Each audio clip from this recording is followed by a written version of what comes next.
umunyarwanda umwe ati aho umugabo aguye undi arenzaho utwatsi. Ariko njye nabonye ibyabaye kuri The Ben kwifata birananira, nkurikiza indi nama y'undi munyarwanda wagize ati iyaguye ntawe utayigera ihembe. Nabagiriye mu bucukumbuzi bw'ibiri kuvugwa kuri The Ben, mbese inkumi y'ikimero ari gushinjwa nawe uyibonye wahagwa. Nawe se inkumi zajyanye meya wa Nyanza mu rukiko, inkumi zagize Baritazari Cyamamare n'izindi nkumi nyinshi muzi namwe mutayobewe. The Ben manze yazize urw'abagabo. Abanyarwanda bo ngo ukinisha kurya ukabihagiramo. Noneho sinzi niba The Ben ibi ari bubicike. Noneho ngo iby'urugo rwa Pamela na The Ben ruri kugurumana. Wowe kurikira ikiganiro hano kuri Retina TV, reka nangire mwiyumvira mureba ibyabereye i Kampala kuri The Ben. Bakana sha musaza yipampaga muri Kampala. Reba Pamela nabibona we. Mwite Tiger nta mikino agira. Reba kana sha musaza yipampaga muri Kampala. Reba Pamela nabibona we. Mwite Tiger nta. Ku mbuga nkoranyambaga imwe mu nkuru ikomeje kuri kuruza ni iy'amashusho ya The Ben ari kumwe n'inkumi mu kabyiniro k'i Kampala. Icyakora aba muri hafi bo bagatangazwa no kubona ari gukoreshwa mu buryo butandukanye yuko yafashwe. Ubwo bari gutangaza aya mashusho, ibyinshi biri kuvugwa ko bayakoresheje nabi, ariko n'abazi kwitegereza bari kubona ko aya mashusho hari ikindi cyihishe inyuma. Ariko n'abandi basesenguzi bagatangaza ko ako ari agatwiko kugira ngo tumenye ibiri kujya mbere i Kampala, tumenye ukuntu The Ben yahatwitse Tiger. Ariko ubundi si ubwa mbere The Ben agaragaye muri video zimeze gutya, uko muribukana video yigeze kugaragara igacicikana ari kumwe n'umukobwa witwa Ishanga, kuko abenshi niko twamumenye. Iyo video nayo yaracicikanye kubera ko The Ben ari mu basore bakunzwe n'abakobwa bateye neza cyane. Rero abenshi bakagaragaza ko The Ben nawe ni umugabo, bishobora kumucika agakora udutandukanye. Ariko nanone abandi bakavuga ko ari umugabo wubatse afite umugore n'umwana, ko yiriya mico atakagombye kuyigaragaramo. Ni amashusho ya The Ben ari kumwe n'umukobwa babyinana ariko banaganira bongorerana cyane bitewe n'urusaku rwo mu kabyiniro.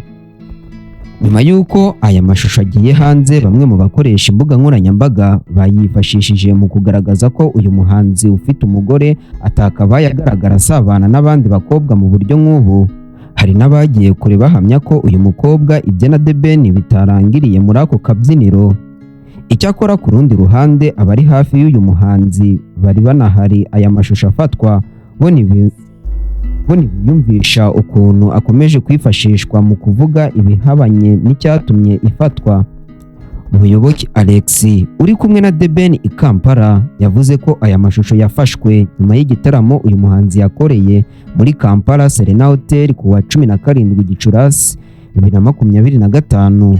Umuyoboke yavuze ko umukobwa wari mu kabari kazwi nka Maison Noire yegereye The Ben yifuza ko bafatana ifoto, hanyuma nyuma yaho batangira kuganira ariko bisanzwe.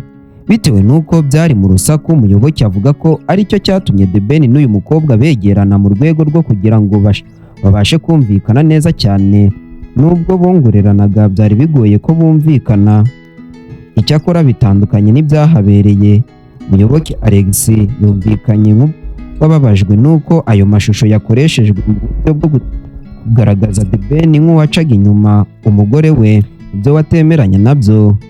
Hari n'abafana bari gukeka ko The Ben yaba ari akageso yaba yifitiye ko kwikundira abakobwa bateye neza, ubwo agashaka no kubavugisha, ubwo akagira n'ibibera ku ruhande. Ariko ni inkuru yari koroje koko, nanjye ikabitumye nyikoraho. Reka tunyaruke tuve ku bya The Ben tujye ku bya Chris Brown. Chris Brown wari umaze igihe afungiye mu Bwongereza yarekuwe.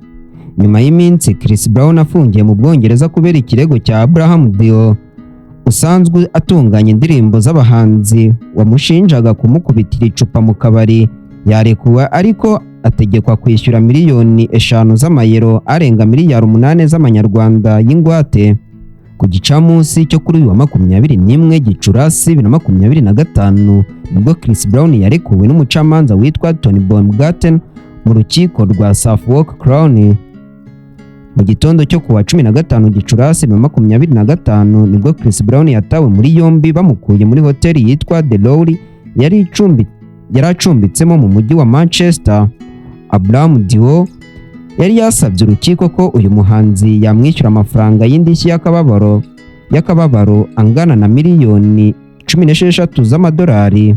Chris Brown aratangira ibitaramo bizenguruka Uburayi na Leta Zunze Ubumwe za Amerika azatangira kuwa 8 Kamena aho azataramira mu mujyi wa Amsterdam, nyuma akazakomereza mu mijyi nka Hamburg na Frankfurt mbere yo kwinjira mu Bwongereza aho azataramira mu mijyi nka Manchester, Cardiff, Londres n'ahandi henshi.